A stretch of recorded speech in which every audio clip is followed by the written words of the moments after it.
Hello everyone, welcome to my YouTube channel let's study साथ साथ। तो आज हम कुछ स्पेशल करने वाले हैं वीडियो में। आज हम करेंगे एनवीएस की जो आंसर की आई है। अभी हाल ही में आपको पता है कि एनवीएस, टीजीटी और मिसलेनियस कैटेगरी का या लाइब्रेरियन का, इनका सभी का एग्ज़ाम हुआ था। तो एनवीएस आज मैं ये जो आंसर की लेकर आई हूँ वो है एनवीएस टीजीटी इंग्लिश, ठीक है, जो इवनिंग शिफ्ट में हुआ था 29 नवंबर को ये एग्ज़ाम हुआ है। 2022 का ही एग्ज़ाम है ये, और ये इवनिंग शिफ्ट का पेपर है, ठीक है। इसकी ऑफिशियल आंसर की आ चुकी है और हम मास्टर की से ऑफिशियल आंसर की के अकॉर्डिंग आपको मैं इसके राइट आंसर्स बताने वाली हूँ कि किसका आंसर क्या है। बहुत से बच्चों को इसमें बहुत प्रॉब्लम हो रही है आंसर की को मैच करने में, तो आपको ये आई होप ये वीडियो आपको हेल्पफुल होगी, क्योंकि आप आसानी से इससे अपनी रेस्पॉन्स शीट के को ओपन करके और इस वीडियो को चलाकर अपनी आंसर की मैच कर सकते हैं। क्योंकि मैं बिल्कुल जो ऑफिशियल आंसर की दी हुई है उसके अकॉर्डिंगली आपको आंसर बताती हुई चलूँगी इसमें, ठीक है। तो टोटल 150 क्वेश्चंस जो आए थे उन सभी के आंसर्स मैं कराऊंगी आपको। इसमें देखिए, ये जो क्वेश्चन पेपर मैं सॉल्व करा रही हूँ इसमें मैंने दो जो क्वालिफाइंग लैंग्वेज हैं, जैसे इसमें क्राइटेरिया होता है 30 का, 30 मार्क्स में हमें 3 लैंग्वेज चूज़ करनी होती हैं, ठीक है, 3 लैंग्वेजेस। अब 3 लैंग्वेजेस में इसमें जो चूज़ की गई हैं वो एक तो हमारी रीजनल लैंग्वेज ली जाती है, तो वो भी इसमें हिंदी ली गई है रीजनल लैंग्वेज, और बाकी 2 अदर लैंग्वेज ली जाती हैं। तो उसमें भी अदर में भी एक तो हिंदी ही है और सेकंड लैंग्वेज है हमारी इंग्लिश, ठीक है। तो ये 30 जो लैंग्वेज वाला प्रॉब्लम है आप देख सकते हैं। तो इसमें मैं जो की मिलाने वाली हूँ वो हिंदी, 2 क्वेश्चन पेपर तो आपके हिंदी वाले होंगे जो 10 मार्क्स के होंगे, ठीक है। ये भी 10 वाला है और ये भी 10 वाला, और एक रहने वाला है आपका इंग्लिश का, ठीक है। और उससे अलग बाकी पेपर आपका कॉमन ही होगा सभी का, ठीक है। हो सकता है आपने लैंग्वेज अदर चूज़ की हो तो आप अदर वाली को आंसर की से मैच कर लेना, ठीक है। तो शुरू करते हैं बिना देरी के। तो ये फर्स्ट पोर्शन जो है वो जीए वाला पोर्शन है जो सबसे शुरुआत में आया था। जनरल अवेयरनेस वाला पोर्शन है। जनरल अवेयरनेस के टोटल 10 क्वेश्चंस पूछे गए थे। पहले मैं उनके आपको आंसर्स बताती हूँ। ये इवनिंग शिफ्ट का पेपर है, ये भी आपको ध्यान में रखना है, ठीक है। तो शुरू करते हैं। देखिए, इंग्लिश में तो यहाँ क्वेश्चन पेपर दिया हुआ है, हम हिंदी वाला सॉल्व करेंगे, ठीक है। ये यहां से हिंदी वाला क्वेश्चन पेपर स्टार्ट है। फर्स्ट क्वेश्चन दिया है इसमें 2021 टू 2026 के लिए 15वें वित्त आयोग की अनुशंसा के अनुसार केंद्रीय करों से राज्य को हस्तांतरित होने वाले कर का प्रतिशत क्या है। तो बताइए, इसमें ना आंसर की में जो करेक्ट आंसर दिया है इसका दिया है 41, ऑप्शन नंबर 4, ठीक है। नेक्स्ट चलते हैं। निम्नलिखित में से किस राज्य ने हाल ही में श्रीमद रामचंद्र मिशन परियोजना की आधारशिला रखी है। ये आधारशिला किस राज्य ने रखी है? कर्नाटका, गुजरात, उत्तर प्रदेश, तमिलनाडु। तो इसका करेक्ट आंसर है सेकंड, गुजरात, ठीक है। नेक्स्ट चलते हैं। निम्नलिखित में से किस संगठन ने हाल ही में बच्चों के लिए युविका 2022 नामक प्रशिक्षण कार्यक्रम का आयोजन किया। तो बताइए किसने किया था? भाभा परमाणु अनुसंधान केंद्र, वैज्ञानिक और एवं औद्योगिक अनुसंधान परिषद, भारतीय अंतरिक्ष अनुसंधान संगठन, रक्षा विकास एवं अनुसंधान संगठन। तो इसका करेक्ट आंसर है इसरो, यानी ऑप्शन नंबर 3, ठीक है। Now moving to the next. ये है नई शिक्षा नीति 2020 के संबंध में निम्नलिखित में से कौन सा कथन सही नहीं है। तो इसमें पूछा गया था कि कौन सा कथन सही नहीं है। ऑप्शंस देखते हैं। उच्चतर शिक्षा में समग्र पंजीकरण अनुपात को 2035 तक बढ़ाकर 30% करना चाहिए। नेक्स्ट है, क्रेडिटों के हस्तांतरण को सरल बनाने के लिए क्रेडिट शैक्षिक बैंक की स्थापना की जाए। अनुसंधान को प्रोत्साहित करने के लिए शीर्ष संस्था नेशनल रिसर्च फाउंडेशन की स्थापना की जाए, या NEP 2020 में लैंगिक जेंडर समावेशन की कोर्स की स्थापना पर बल दिया जाए। तो इसमें कौन सा रॉन्ग था ये पूछा गया था, कौन सा कथन सही नहीं है। तो इसका करेक्ट आंसर है ऑप्शन नंबर 1। ये ऑफिशियल आंसर की के अकॉर्डिंग है, ये आपको ध्यान रखना है। ये मैं अपनी तरफ से आंसर नहीं लगा रही हूँ, ये ऑफिशियल आंसर की के दिए हुए आंसर हैं, ठीक है। ऑप्शन नंबर ए, उच्चतर शिक्षा के समग्र पंजीकरण अनुपात को 2035 तक बढ़ाकर 30% करना, ये गलत है। नेक्स्ट है सूची 1 में दी गई निम्नलिखित शैक्षिक संस्थाओं का मिलान सूची 2 में दी गई नेशनल इंस्टीट्यूशनल रैंकिंग फ्रेम से करना है। ठीक है, अब देखिए इंडियन रैंकिंग 2020 ओवरऑल से कीजिए। ठीक है, तो पहला क्या है, दिल्ली विश्वविद्यालय। तो इसमें बेसिकली मैं डायरेक्ट आंसर ही बता देती हूँ आपको। इसका जो आंसर दिया गया है वो आंसर नंबर 4 है। ठीक है, ऑप्शन नंबर 4। ओके, जैसे ए को हमें 4 से मैच करना है, यानी कि ए को 23 एंड बी इज़ 3rd और सी इज़ 1 एंड सावित्रीबाई फुले पुणे विश्वविद्यालय ये 25 से। ठीक है, नेक्स्ट, निम्नलिखित कथनों पर विचार कीजिए। अब ये कथन दिए गए हैं, भारतीय संविधान के अनुच्छेद 12 में राज्य में सम्मिलित है। अनुच्छेद 12 के अकॉर्डिंग, 12 की परिभाषा क्या दी हुई है उसके अकॉर्डिंग बताना है कि क्या क्या शामिल है। भारत के भूभाग या भारत सरकार के नियंत्रणाधीन स्थानीय प्राधिकरण या अन्य प्राधिकरण, सरकार एवं भारत की संसद, प्रत्येक राज्य की सरकार एवं विधानमंडल। तो अकॉर्डिंग टू द आंसर की इसका करेक्ट आंसर ऑप्शन 4 है, मतलब all 3 are included in article 12। Now moving to the next, भाला यानी कि जैवलिन फेंकने वाले निम्नलिखित भारतीयों में से विश्व एथलेटिक्स चैंपियनशिप 2022 में रजत पदक किसने जीता? तो आप बहुत आसानी से आंसर कर देंगे इसका। अनु रानी, नीरज चोपड़ा, शिवपाल सिंह, देवेंद्र सिंह कांग। तो इसका करेक्ट आंसर है नीरज चोपड़ा। नाउ नेक्स्ट है नोबेल शांति पुरस्कार 2021। ध्यान रखना 2022 का नहीं पूछा गया था, 2021 का पूछा गया था। इसमें किसको दिया गया था? मारिया रेसा और दामित्री आंद्रेविच मुरातोव। यही करेक्ट आंसर है अकॉर्डिंग टू आंसर की भी, और वैसे भी करेक्ट ही है। नेक्स्ट, किस देश में ने हाल ही में दानुरी नामक मून मिशन प्रारंभ किया? तो इसका करेक्ट आंसर क्या है? South Korea. ठीक है, ऑप्शन नंबर 3। नेक्स्ट, किस समृद्ध विरासत के संरक्षण के लिए हमारी धरोहर योजना बनाई गई? बताइए, हमारी धरोहर योजना ये किसकी विरासत के संरक्षण के लिए बनाई गई थी? संकटापन्न जनजाति समुदाय, भारत का स्वतंत्रता संघर्ष, सिंधु घाटी सभ्यता या भारत के अल्पसंख्यक समुदाय? तो इसका करेक्ट आंसर ऑप्शन 4, भारत के अल्पसंख्यक समुदाय। अब हम चलते हैं रीजनिंग वाले पार्ट पर। देखिए, रीजनिंग वाला पार्ट यहाँ से स्टार्ट हो रहा है क्वेश्चन नंबर 11 से। ठीक है, अब ये 10 क्वेश्चन रीजनिंग के होने वाले हैं। एक रसोई की गाड़ी में 5 ट्रे ABCDE इस प्रकार रखी गई हैं कि C को D के ऊपर, E को A के नीचे, D को A के ऊपर और B को E के नीचे रखा गया है। सबसे ऊपर कौन सी ट्रे है? तो हम ज़्यादा कैलकुलेट किए बिना ही मैं करेक्ट आंसर बताती हूँ, क्योंकि काफ़ी लेंथी क्वेश्चन पेपर है तो हमें सारे ही सॉल्व करने हैं। तो इसका करेक्ट आंसर 3rd है अकॉर्डिंग टू द आंसर की। अपना आप रिस्पॉन्स शीट से मिला लेना कि कौन सा आपका करेक्ट हो रहा है। ठीक है, तो ऑप्शन नंबर 3rd था इसका C। ठीक है, नेक्स्ट है 12। नीचे एक प्रश्न दिया गया है जिसके बाद 2 कथन है। ठीक है, ये था आसमान का रंग क्या है, ये पूछा गया था। ठीक, तो इसमें लाल हरा है, हरा नीला है, नीला गुलाबी और गुलाबी लाल है। तो आसमान का रंग क्या है, ये पूछा गया था। 12 का आंसर हो जाता है हमारा क्वेश्चन नंबर 2, अकेला 2nd पर्याप्त है, जबकि अकेला 1 पर्याप्त नहीं है।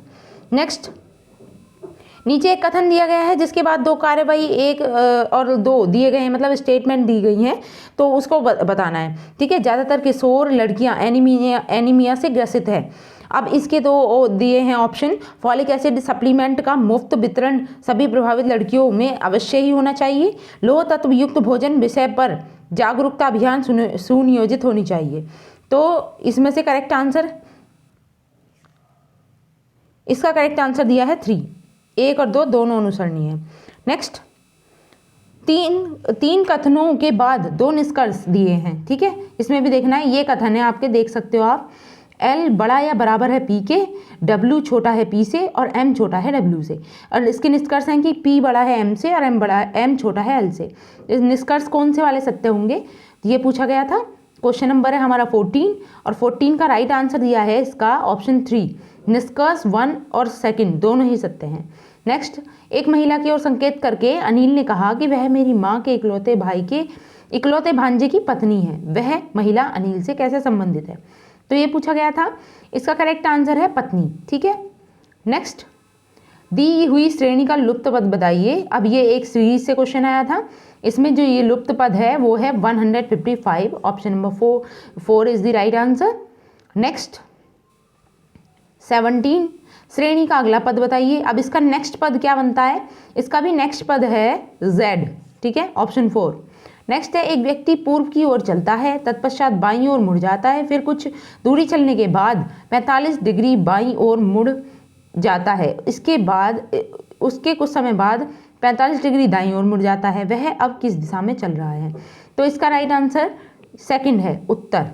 ठीक है, नेक्स्ट, नीचे दो कथन दिए हैं, अभिकथन ए और तर्क मतलब उसका रीजन। तो कूट की सहायता से सही उत्तर अभिकथन है, भारत का राष्ट्रपति राष्ट्राध्यक्ष है और राष्ट्रपति लोकसभा और राज्यसभा मिलकर संसद होती है। ठीक है, तो इसमें जो करेक्ट आंसर है वो क्या है? इसका सेकंड आंसर सही है, ए और आर दोनों सही हैं, परंतु ए आर की सही व्याख्या नहीं है। नेक्स्ट, कुछ अध्यापक गायक हैं। अब बैंड डायग्राम से ये क्वेश्चन है, कुछ अध्यापक गायक हैं, कुछ गायक नर्तक हैं, परंतु कोई भी नर्तक अध्यापक नहीं है, तो इसके लिए क्या आकृति बनेगी? तो इसमें इन्होंने जो करेक्ट आंसर माना है वो ऑप्शन ए को ही माना है, ये वाली जो वेन डायग्राम की आकृति है इसे। ठीक है, तो अब चलते हैं हम अपने आईसीटी वाले पोर्शन पे। देखिए, यहां से शुरू होता है हमारा आईसीटी का पोर्शन, क्वेश्चन नंबर 21 से। देखिए, इसे आप चाहो तो इंग्लिश में भी हम रीड आउट कर सकते हैं या फिर देखते हैं हिंदी में अगर कंफर्टेबल रहे तो। मैं इंटरनेट के लिए सर्वाधिक उपयोगी प्रोटोकॉल हूँ, आप मुझे सभी वेब एड्रेस में देखते हैं, मैं कौन हूँ? ये पूछा गया था। ठीक है, अब इसका करेक्ट आंसर क्या है?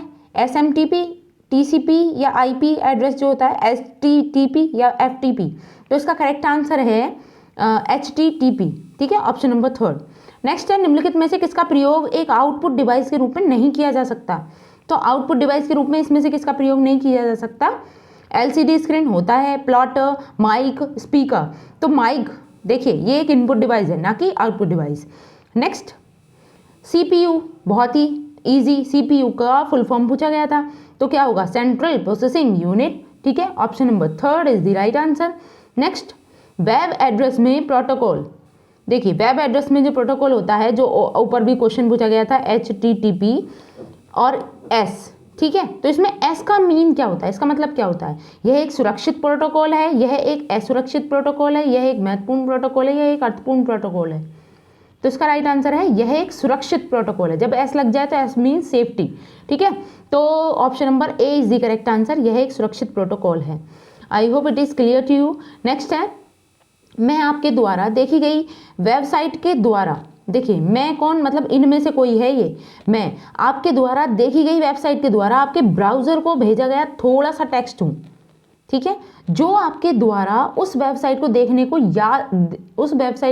को याद रखने और जानकारी देने के लिए है, मैं कौन हूँ?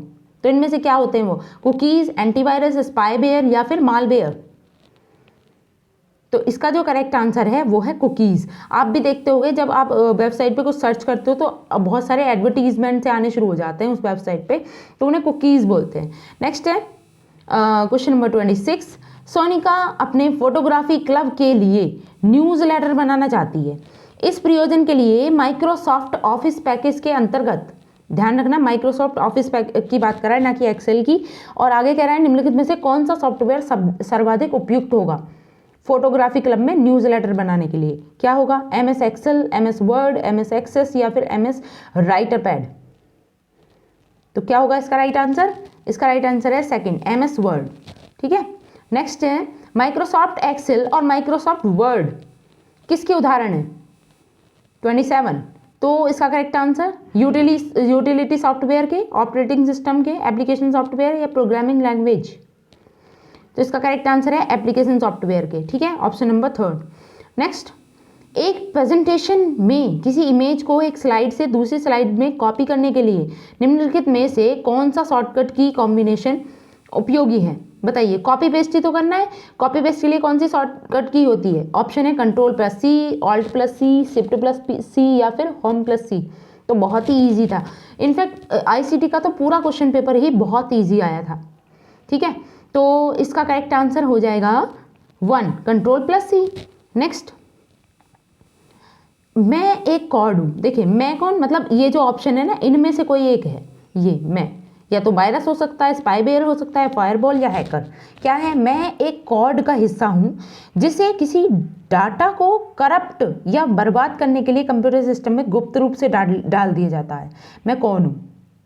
ऑप्शन है वायरस, स्पाईवेयर, फायरवॉल, हैकर। तो इसका राइट आंसर है virus, option number A. Next है वर्ल्ड वाइड वेब, WWW, ठीक है मतलब एग्जैक्टली ये क्या है? इंटरनेट के लिए एक दूसरा नाम, कंप्यूटरों का वर्ल्ड वाइड कनेक्शन, सूचना का वर्ल्ड वाइड कलेक्शन, या फिर इंटरनेट से जुड़े हुए कंप्यूटरों में उपलब्ध लिंक्ड सूचना का कलेक्शन। तो इसका राइट आंसर है फोर्थ, इंटरनेट से जुड़े हुए कंप्यूटरों में उपलब्ध लिंक्ड सूचना का कनेक्शन, ठीक है, कलेक्शन। अब चलते हैं हम टीचिंग एप्टीट्यूड पर अपने नेक्स्ट पोर्शन में। देखिए यहाँ से शुरू होता है टीचिंग एप्टीट्यूड का पोर्शन। इसमें भी कुल 10 क्वेश्चन आए थे, तो हम इन्हें सॉल्व करेंगे। अब देखिए 31 है, निम्नलिखित शिक्षण अधिगम क्रियाओं को क्रमबद्ध कीजिए तथा अपना उत्तर निम्नलिखित कूटों से दीजिए। देखिए ये इसके अकॉर्डिंग सेट करना है। अब देखिए यहाँ क्या है, शिक्षण अधिगम क्रियाओं को क्रमबद्ध करना है। क्या है? पूर्व ज्ञान को वर्तमान प्रकरण से संबद्ध करना, मूल्यांकन, पुनर्शिक्षण, उद्देश्यों का सूत्रीकरण या विषय वस्तु का प्रस्तुतिकरण। तो इसे किस सीरीज में लगाएंगे? तो मैं ज़्यादा देर न लगाते हुए मैं इसका करेक्ट आंसर बता देती हूँ। ऑप्शन नंबर 2 इसका राइट आंसर है। मतलब उद्देश्यों का सूत्रीकरण सबसे पहले करेंगे, उसके बाद हम क्या करने वाले हैं, उसके बाद करेंगे पूर्व ज्ञान को वर्तमान ज्ञान प्रकरण से संबद्ध करना। नेक्स्ट है विषय वस्तु का प्रस्तुतिकरण करना, और नेक्स्ट है मूल्यांकन, ठीक है, और फिफ्थ है पुनर्शिक्षण, ये सबसे लास्ट में पुनर्शिक्षण। नेक्स्ट, कक्षा में अधिगम हेतु समस्या समाधान उपागम का उपयोग करते हुए छात्रों को नियमित एक समान कार्य तथा गृह कार्य देना होगा। तो इसका क्या प्रभाव होगा? अत्यधिक मूल्यवान होगा, अधिकतर छात्रों के लिए कम मूल्यवान होगा, मात्र धीमे अधिगमकर्ताओं हेतु मूल्यवान होगा, या मात्र मेधावी छात्रों हेतु मूल्यवान होगा। इसका राइट आंसर क्या है? 3 मात्र।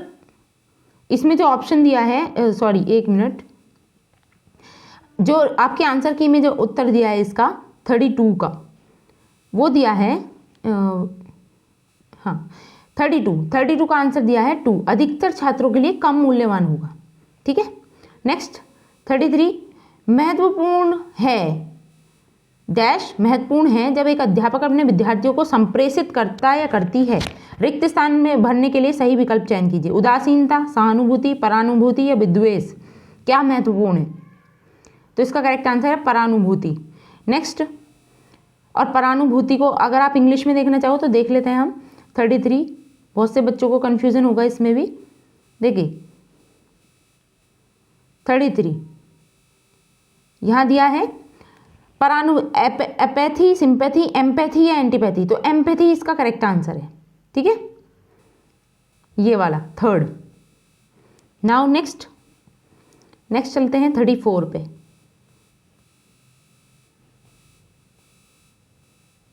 34, कक्ष में व्यवहार नियंत्रण का प्रमुख आधार होगा।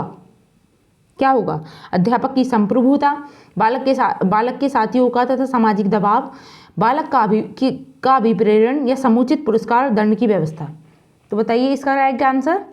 इसका राइट आंसर है 3rd, बालक का अभिप्रेरण। नेक्स्ट है, यदि आपको सामान्य छात्रों के साथ साथ एक दृष्टिबाधित छात्र को भी पढ़ाना हो तो आप कक्षा में उससे कैसा व्यवहार करेंगे? आप सभी के प्रति निष्पक्ष रहेंगे और उस पर कोई विशेष ध्यान नहीं देंगे। कक्षा में उससे सहानुभूतिपूर्वक व्यवहार करेंगे। आप सोचेंगे कि दृष्टिबाधिता उसका भाग्य है, अतः आप कुछ नहीं कर सकते। उसके लिए आगे की एक सीट की व्यवस्था करेंगे और उसकी गति के अनुसार शिक्षण का प्रयास करेंगे। तो इसका राइट आंसर 4 है, ठीक है, उसके लिए आगे की सीट की व्यवस्था करेंगे। नेक्स्ट है 36, उपलब्धि परीक्षण के निर्माण में प्रथम चरण होगा। तो पहला चरण बताना है, विभिन्नतापूर्ण पदों का चयन, कोर्स पाठ्यक्रम के उद्देश्य निर्धारित करना, विशिष्टताओं की तालिका बनाना, या निर्णय लेना कि कौन सा परीक्षण का उपयोग करना है, व्यक्तिनिष्ठ या वस्तुनिष्ठ। तो इसका राइट आंसर है 2, पाठ्यक्रम के उद्देश्यों को निर्धारित करना। नेक्स्ट, अध्यापन नहीं है। अध्यापन क्या नहीं है? बालक को निर्देशित करने वाला व्यवसाय, मानव व्यवहार में वांछित परिवर्तन हेतु एक व्यवसाय, राष्ट्रीय विकास संकेतक विकसित करने का तरीका, या फिर समाज को प्रगति करने में सहायक व्यवसाय। तो अध्यापन क्या नहीं है? राष्ट्रीय विकास संकेतक विकसित करने का तरीका, ठीक है। नेक्स्ट, एक आदर्श शिक्षण हेतु एक अध्यापक को क्या करना चाहिए, सख्त और तय सिद्धांत रखने चाहिए, निरपेक्ष सिद्धांत वाला होना चाहिए, आवश्यकता अनुसार लचीले सिद्धांत वाला होना चाहिए, कोई सिद्धांत नहीं रखने चाहिए। तो इसका राइट आंसर आवश्यकता अनुसार लचीले सिद्धांत वाला होना चाहिए।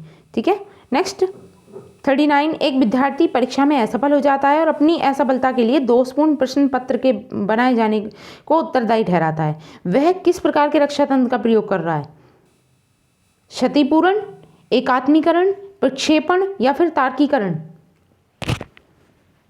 तो इसका राइट आंसर है तार्किकरण, 4th। नेक्स्ट, एक अध्यापक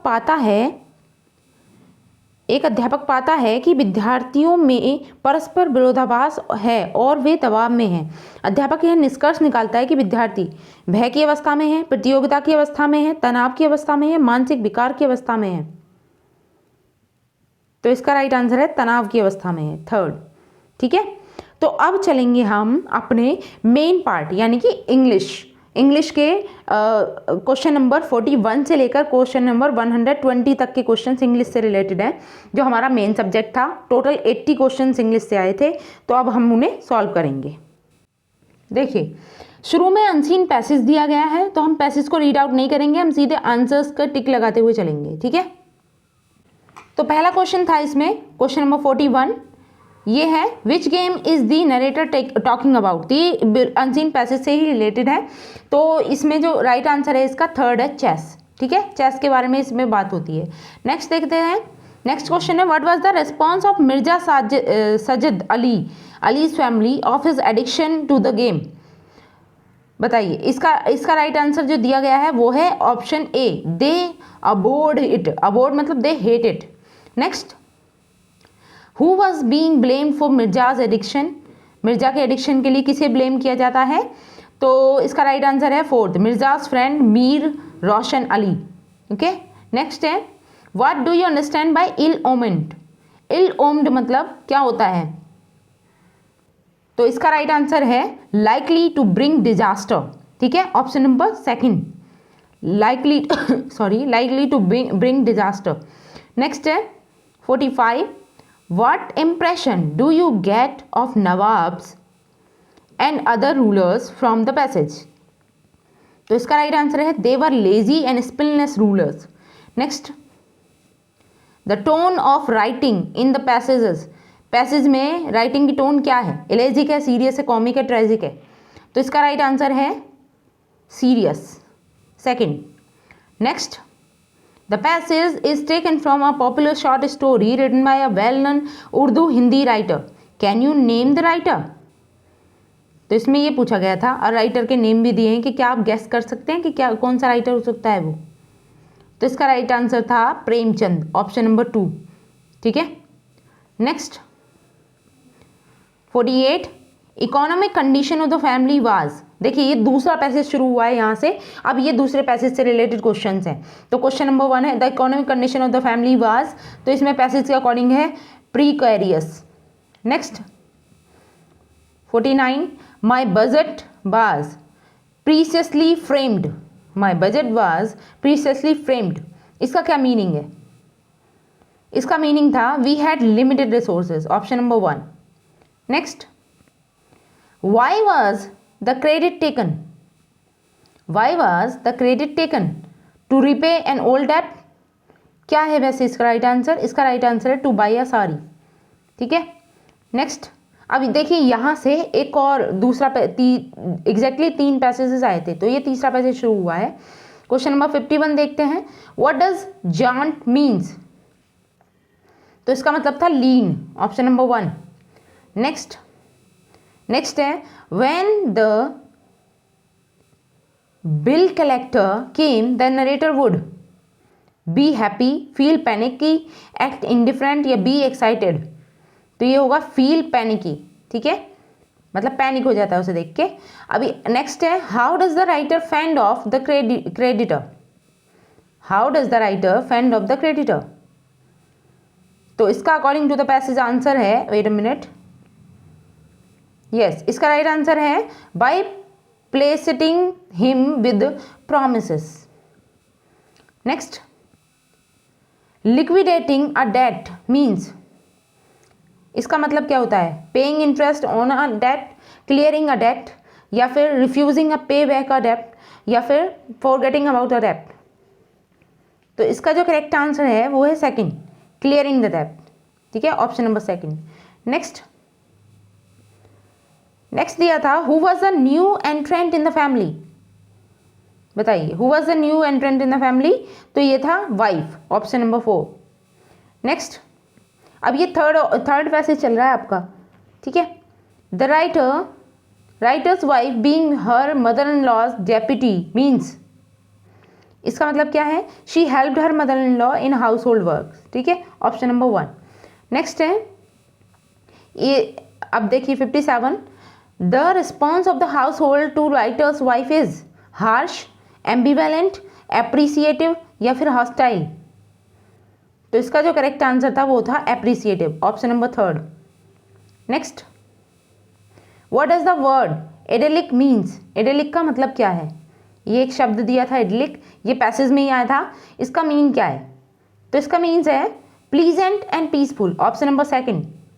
next, the writers estimation of Indian joint family system is, writer की इंडियन जॉइंट फैमिली सिस्टम के लिए क्या एस्टिमेशन थी? हॉस्टाइल, पॉजिटिव, इंडिफरेंट, या फिर नेगेटिव? तो राइट आंसर है इसका पॉजिटिव, ऑप्शन 2। नेक्स्ट है 60, replenishing the food stuff means to top up the food stuff, और यही इसका राइट आंसर है, to top up the food stuff. Next देखिए, यहाँ हमारे अनसीन पैसेजेस कंप्लीट होते हैं, अब ग्रामर पार्ट शुरू हो रहा है यहाँ से। क्वेश्चन नंबर 61 यहाँ है, here is a letter to a friend inviting him to a picnic. The sentence have got jumbled up, और सेंटेंस जो है, जो इन्विटेशन का सेंटेंस है वो जम्बल्ड अप हो गए, उन्हें रीअरेंज करना है। तो अब कुछ क्वेश्चन आगे तक रीअरेंजिंग के ही आएंगे, तो हम ज़्यादा देर ना करते हुए राइट आंसर ही बताएंगे। 61 का राइट आंसर है 3rd। ठीक है, मतलब सेकंड पोर्शन पहले आएगा। Our family proposes to go on a 1 week trip to Shimla. We will be happy to have you with us. What do you think of the proposition? If you agree, we shall make additional arrangement for you at Simla. ठीक है, ये इसकी series बन जाएगी। Next, अब आगे भी jumbled up है लाइन्स, उन्हें भी देखना है। Here is a letter to MTNL complaining that your phone has not been working for a few days. The sentence have got jumbled up, rearrange. Rearrange में इसका जो राइट आंसर होगा वो होगा 2nd। ठीक है, सेकंड में क्या है? सेकंड पार्ट पहले आ रहा है, I am a resident of house number X street by Chennai. Next है, my landline phone has not been working for a week, please set my phone right at the earliest. नहीं, पहले 4th part आएगा, I inform the area manager telephonically about it but there is no response, please set my phone right at the earliest. Okay, next भी jumbled up वाला है क्या? नहीं। 63 ये देखिए, You are writing a letter to a personal friend. How will you address him? तुम personal friend को एक लेटर लिख रहे हो, तो उसे एड्रेस कैसे करोगे? Dear Rakesh, dear sir, dear mister Sharma, dear sirs. तो राइट क्या होगा? डियर राकेश, क्योंकि पर्सनल फ्रेंड है। Next 64, you have written a letter to a personal friend, how will you close the letter? Letter को क्लोज कैसे करोगे? Yours faithfully, yours truly, sincerely yours, या your loving friend? तो right answer है your loving friend. Next, in a situation vacant column in a newspaper sentence have got jumbled up, put them in the right order. देखिए, newspaper के sentence jumbled up हो गए हैं, उन्हें right order में देखना है। तो बेसिकली इसका जो आंसर दिया गया है वो दिया गया है, पहले मैं क्वेश्चन नंबर देखती हूँ, क्वेश्चन नंबर 65 है, और इसका जो आंसर दिया गया है वो दिया है 2nd। ठीक है, 3rd, 1, 4th एंड 2nd। तो सीरीज देख लेते हैं एक बार पढ़ के। Wanted a typist either sex for our Delhi office, और नेक्स्ट है candidate should be graduate with knowledge of typing and shorthand, और फिर 4th पार्ट आएगा, must be well versed in English and also should have 2 years experience in some reputed concern. Okay, तो इस तरीके से इसका sentence ordering होगी।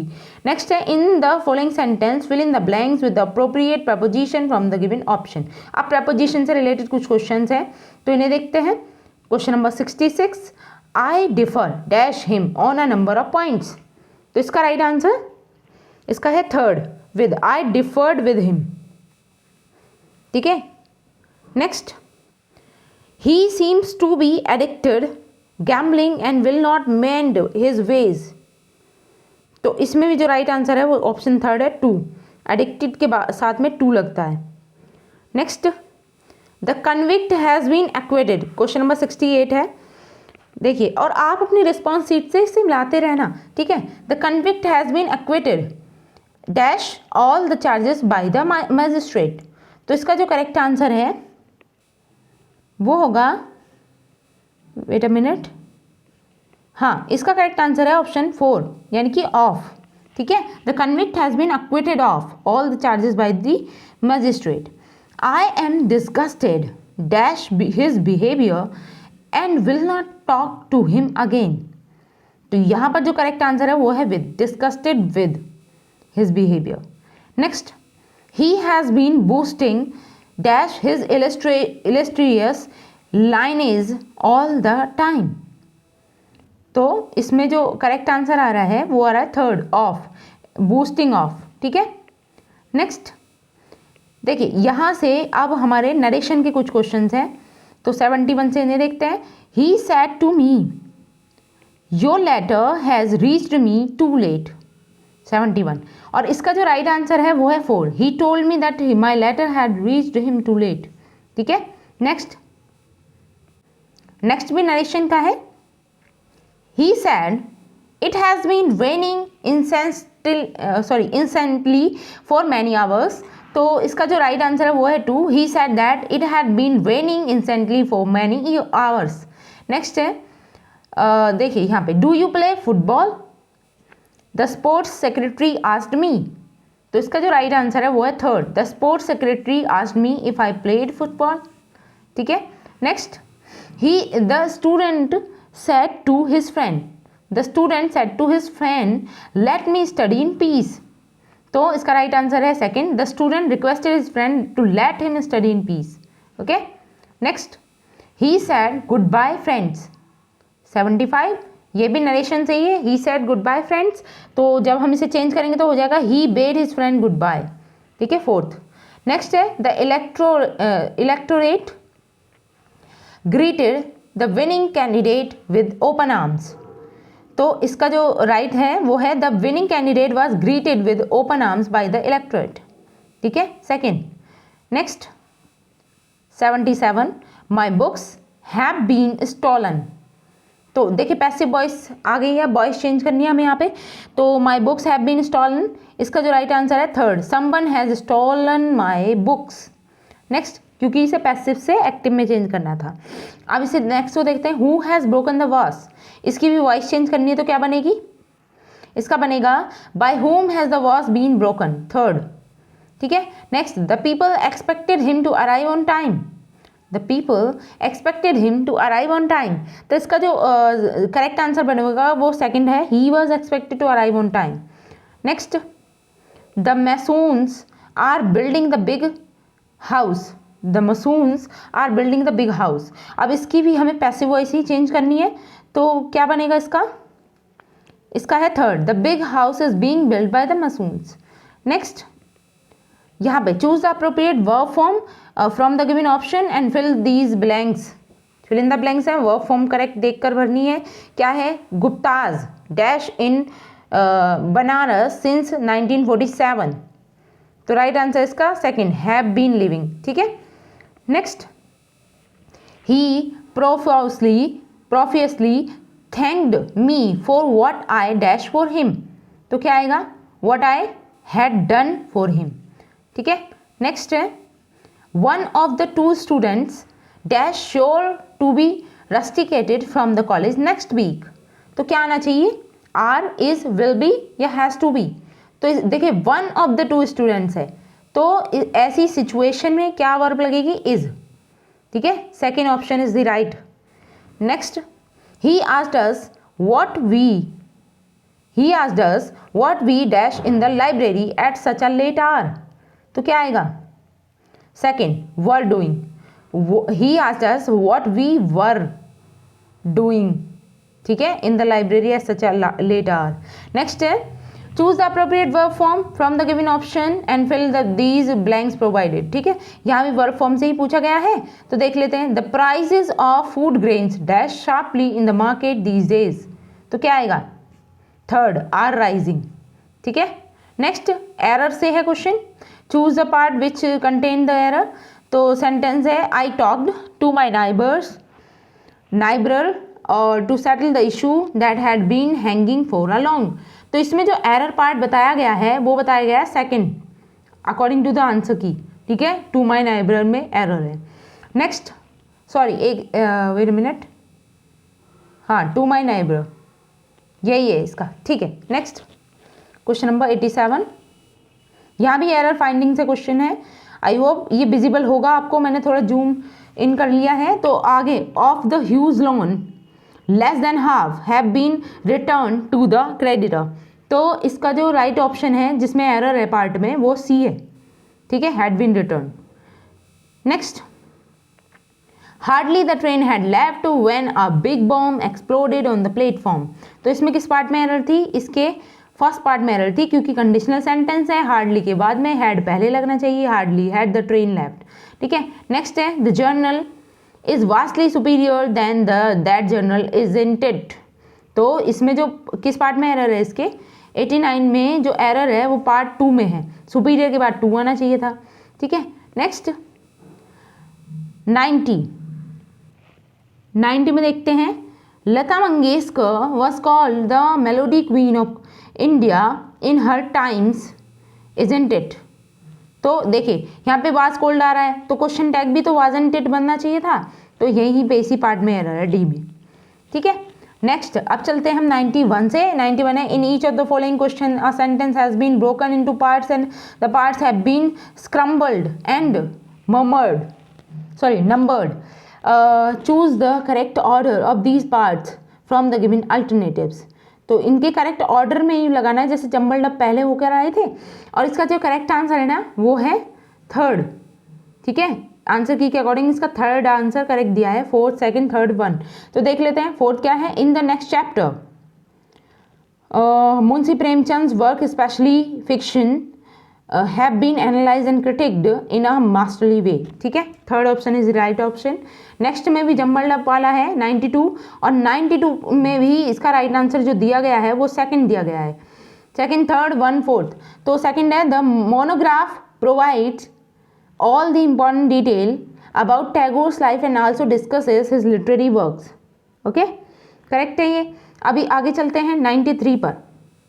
93 है that all laws and regulation, तो इसमें भी जम्बल्ड अप हुआ है, इसे करेक्ट करके लिखना है, और इसका राइट ऑर्डर है first third fourth one second, ठीक है, तो थर्ड फोर्थ वन सेकेंड देख ले। Dowry has become such a deadly disease that all laws and regulations passed from time to time have failed to curb it, okay, तो first option is the right option.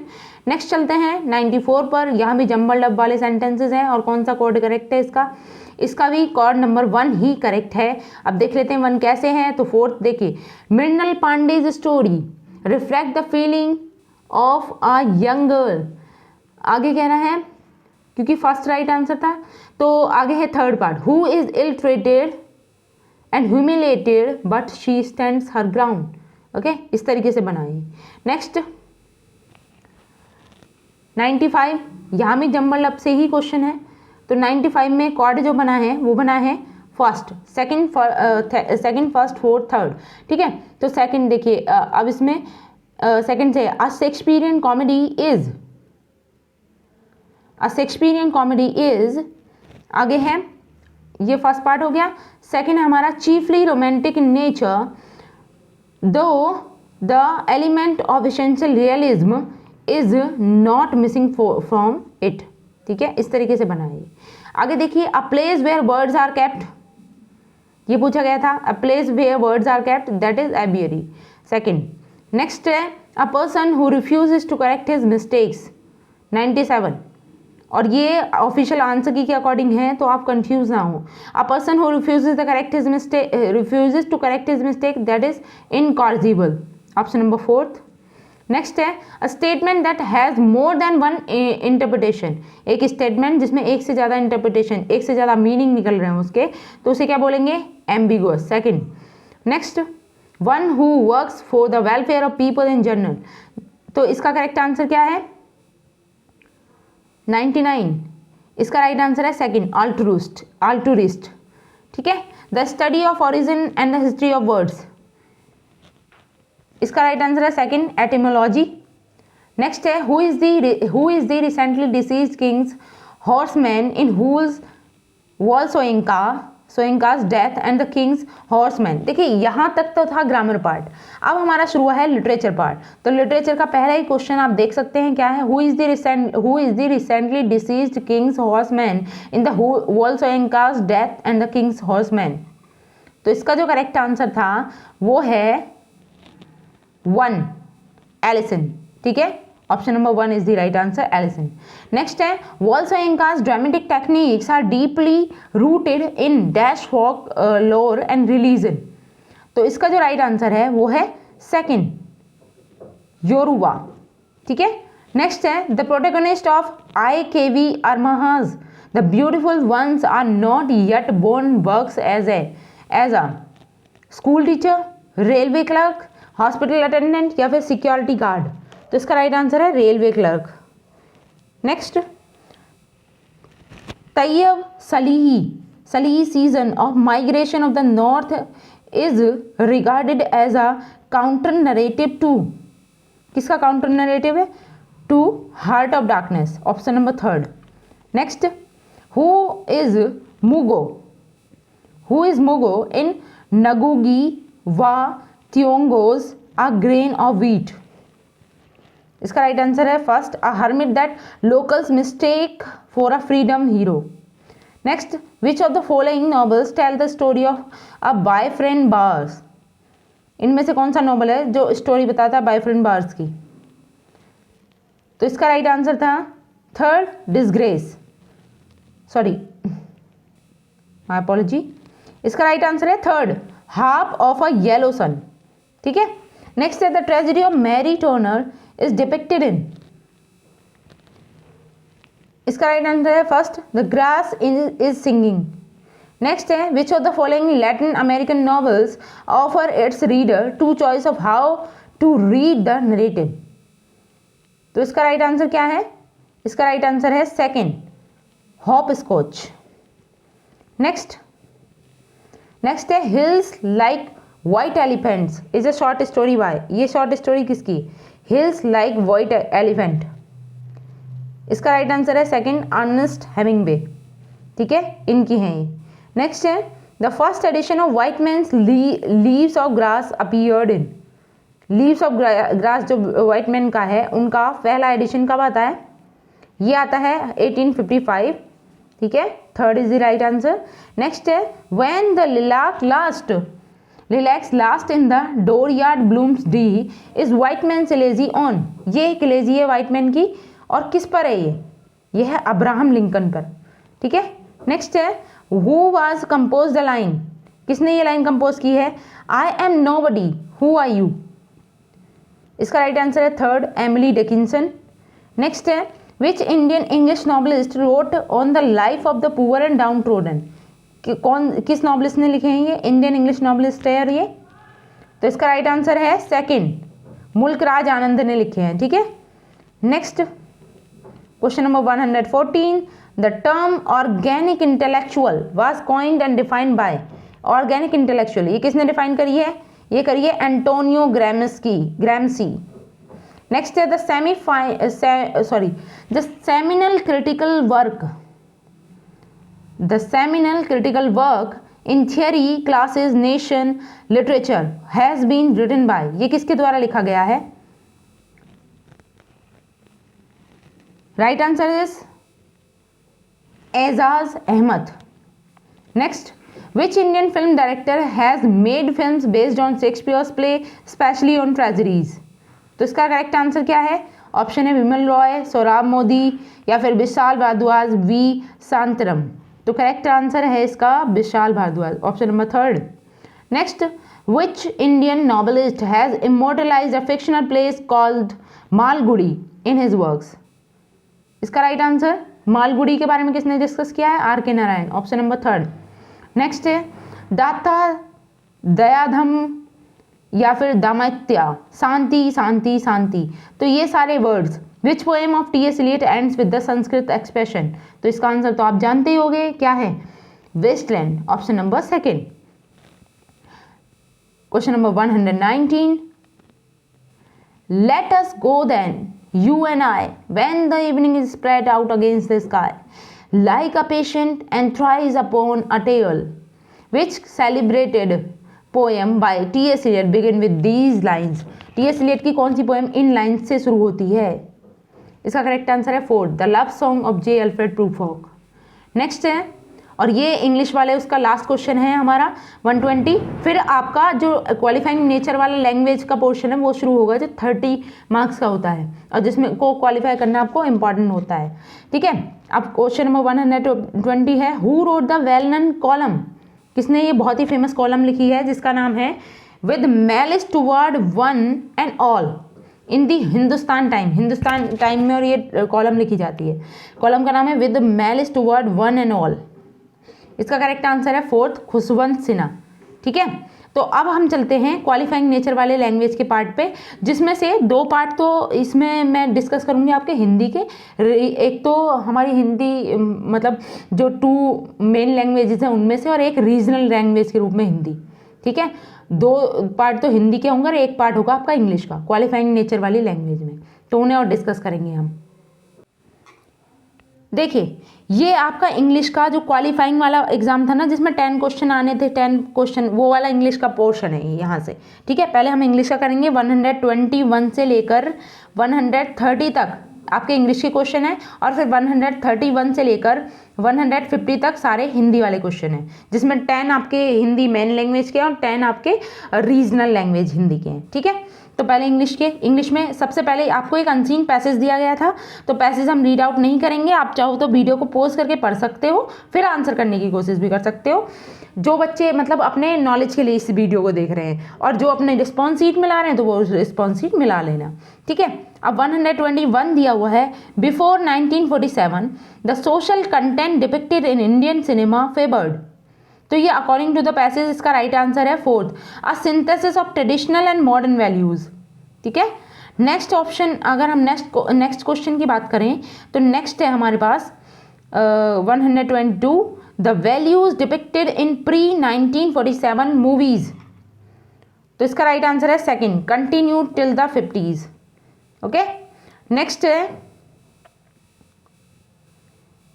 Is देखिए यहाँ पे दिया गया है 123 question था, इन शांताराम्स दुनिया ना माने the old man marrying a young girl.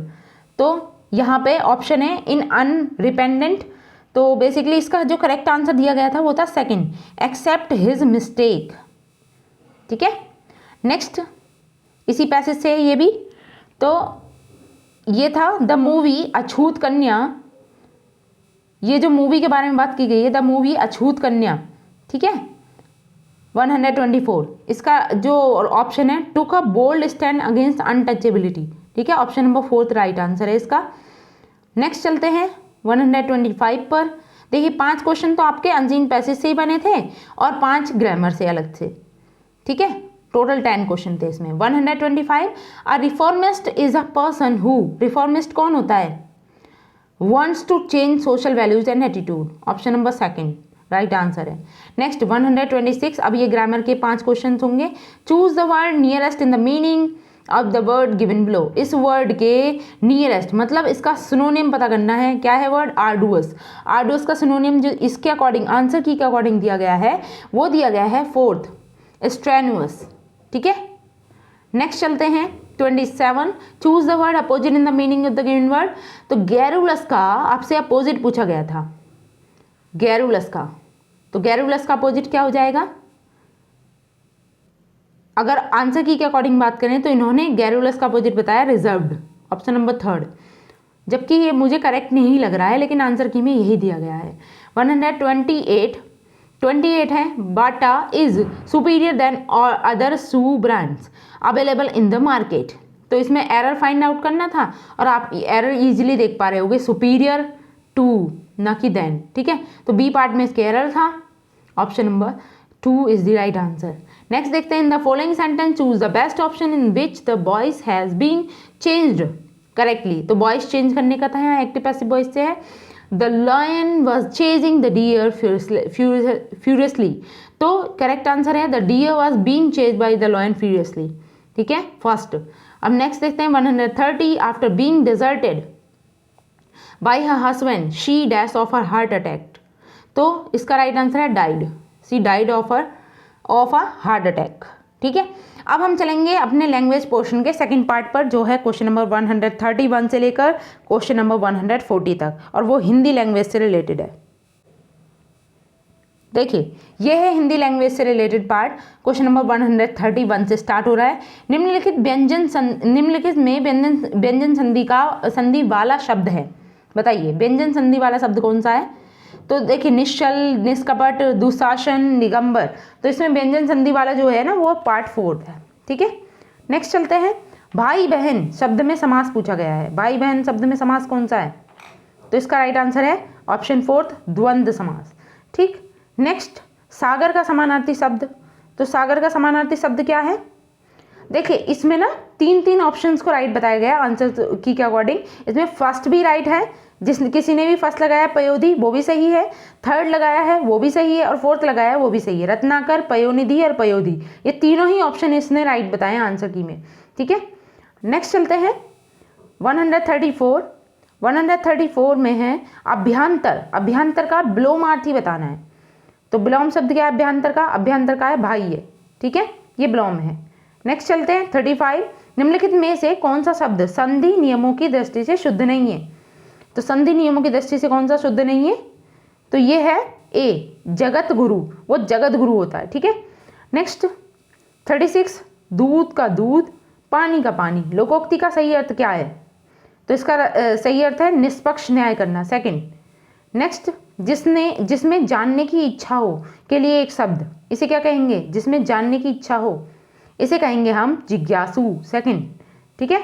Next, अब देखिए यहाँ से एक अनसीन पैसेज दिया था हिंदी में, देख सकते हैं आप, वीडियो को पॉज करके पढ़ भी सकते हैं, ठीक है। ये अनसीन पैसेज था और इससे ये क्वेश्चन थे, छोटा सा ही अनसीन पैसेज था वैसे, तो क्वेश्चन देख लेते हैं हम अनसीन पैसेज का।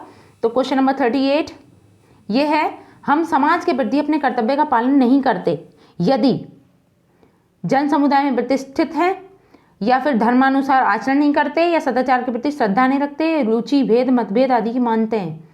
तो इसका राइट आंसर है थर्ड, सदाचार के प्रति श्रद्धा नहीं रखते। नेक्स्ट चलते हैं 139 है, गद्यांश के अनुसार समाज में मनुष्य कब रहने योग्य नहीं रह जाता, बताइए। तो इसका जो राइट आंसर है ना पैसेज के अनुसार, वो है जब किसी को दूसरों के कल्याण के लिए भारी स्वार्थ त्याग करते देखकर भी मुंह से धन्य नहीं निकलता। तो इसका करेक्ट आंसर थर्ड है, ठीक है, और आंसर की के अकॉर्डिंग भी थर्ड है और वैसे भी सही है ये। नेक्स्ट क्वेश्चन नंबर 140, अब देख लेते हैं इसे, और ये इस पोर्शन का लास्ट क्वेश्चन है। श्रद्धा द्वारा हम स्वीकार करते हैं, क्या स्वीकार करते हैं, कि कर्म के अमुक अमुक दृष्टांत धर्म के हैं, ठीक है। Second option is the right option. अब हमारा लास्ट पार्ट बचता है, जैसे कि 3 लैंग्वेज की बात थी, तो ये थर्ड लैंग्वेज भी मैंने हिंदी ही चूज़ की थी, तो वही है ये, ठीक है। तो अब हम उस पोर्शन पे चल रहे हैं। देखिए, क्वेश्चन नंबर 141 से शुरू हो रहे हैं ये, और ये लास्ट पोर्शन है। निम्नलिखित में वर्तनी की दृष्टि से अशुद्ध शब्द है, तो इनमें से देखना है कि कौन सा अशुद्ध शब्द है। तो इसमें अशुद्ध जो है वो जजमान ही है, ऑप्शन नंबर 1। नेक्स्ट देखते हैं, निम्नलिखित में संधि की दृष्टि से असंगत युग्म, संधि की दृष्टि से कौन सा असंगत है, ये देखना है। परोपकार, गुण संधि, ग्रीस, दीर्घ संधि, मतैक्य, यण संधि या सद्गुण व्यंजन संधि। तो इसमें जो अलग था वो था मतैक्य यण संधि, ठीक है। नेक्स्ट, निम्नलिखित में अश्व का पर्यायवाची नहीं है, अश्व का कौन सा पर्यायवाची नहीं है, तो वो है करवाल, ठीक है, थर्ड। नेक्स्ट, निम्नलिखित में असंगत विलोमार्थी शब्द युग्म, देखिए असंगत होना चाहिए। ब्लोमार्थी शब्द युग्म तो सारे हैं, इनमें से असंगत कौन सा है? तो इसमें अनुकूल, प्रतिकूल, अंतरंग, बहिरंग और अथ, इति, अवनति, विकास। तो इसमें असंगत जो है ना वो 4th ही है। ठीक है, नेक्स्ट, अवनति का उन्नति हो सकता था। 145, निम्नलिखित में समास की दृष्टि से असंगत युग्म। अब समास की दृष्टि से देखना है कि असंगत क्या है, तो इसका राइट आंसर है 1, आजन्म को तत्पुरुष नहीं बोलेंगे, ये भी कर्मधारय समास ही है, सॉरी अव्ययीभाव समास ही है। आजन्म को अव्ययीभाव बोलेंगे तो तत्पुरुष नहीं होगा, यही राइट आंसर है इसका। नेक्स्ट, निम्नलिखित में असंगत युग्म। अब इसमें से असंगत क्या है देख सकते हैं आप। जो कानों को प्यारा लगे, कर्णप्रिय, जो शास्त्र के अनुसार हो, शास्त्राधीन, जो सोच समझ कर खर्च करता हो, मितव्ययी, और जिसका कोई मूल्य ना हो, अमूल्य। तो इसमें शास्त्राधीन ना आके क्या आना चाहिए, शास्त्रानुसार आना चाहिए, सेकंड है इसका। ठीक है, नेक्स्ट, आंख चुराना मुहावरे का निम्नलिखित में से सही अर्थ क्या है? आंख चुराने का सही अर्थ सामने न आना, 3rd। ठीक है, और यहाँ पे देखिए फिर से एक पैसेज दिया गया है, इसमें पैसेज आप देख सकते हैं यहाँ पे, और छोटा सा ही पैसेज है। अब इसके क्वेश्चंस हैं 148 से। कबीर के अनुसार कर्मकांड से क्या होता है? तो ये कबीर का पैसेज था, इसमें इसलिए पूछा गया है कबीर के अनुसार कर्मकांड से क्या होता है। तो इसका राइट आंसर है पैसेज के अकॉर्डिंग आपसी भेदभाव उत्पन्न होता है। ठीक है, नेक्स्ट चलते हैं 149 पर, second last question for today. Okay, निम्नलिखित में से कौन सा कथन गद्यांश के अनुसार सही है? गद्यांश के अनुसार क्या कथन सही है ये देखना है। देखिए कथन आप देख पा रहे होंगे यहाँ पे 4 ऑप्शन। धर्म और संप्रदाय का लक्ष्य अलग अलग है, धर्म और संप्रदाय का लक्ष्य समान है, प्राप्ति का मार्ग अलग अलग है। धर्म और संप्रदाय का लक्ष्य अलग अलग है और प्राप्ति का मार्ग भी अलग अलग है। धर्म और संप्रदाय का लक्ष्य एक ही है और उसकी प्राप्ति का मार्ग भी एक ही है।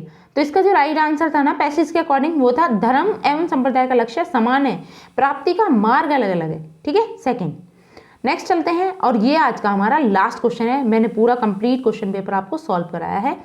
150, गद्यांश के अनुसार समाज के धर्मों में एकता स्थापित करने के लिए कबीर ने क्या किया? तो इसका राइट आंसर है 3rd, दोनों धर्मों के अनुयायियों को उनके समाज में आई बुराइयों को बताई। ठीक है, तो आपका अब मैंने ये कंप्लीट पेपर आपको सॉल्व कराया है। आई होप आपको अच्छा लगा होगा और आप इजीली इसे मैच कर पाएंगे अपनी रिस्पॉन्स शीट से। तो किसी ने डाउनलोड नहीं की है तो आज ही डाउनलोड कर लो, और हो सकता है वो लोग साइट से हटा दे उसे। ठीक है, तो अभी आप इसे मैच भी कर सकते हो, और किसी ने PDF बना के रखी होगी तो वो मैच कर लेना। ठीक, और अगर आप कहोगे तो मैं इसकी मॉर्निंग शिफ्ट का भी की आंसर की का भी इसी तरीके से वीडियो आपको बना के दे दूंगी, कोई सब्जेक्ट का, जैसे साइंस वगैरह हुआ तो। ठीक है, तब तक के लिए thanks for watching, keep learning. और अगर कोई सजेशन है या किसी अदर लैंग्वेज का भी आप चाहते हो तो इसका वो कमेंट बॉक्स में लिख देना, उसकी आंसर की मैं बता दूंगी। ठीक है, तब तक के लिए thanks for watching, keep learning and keep supporting me. Thank you.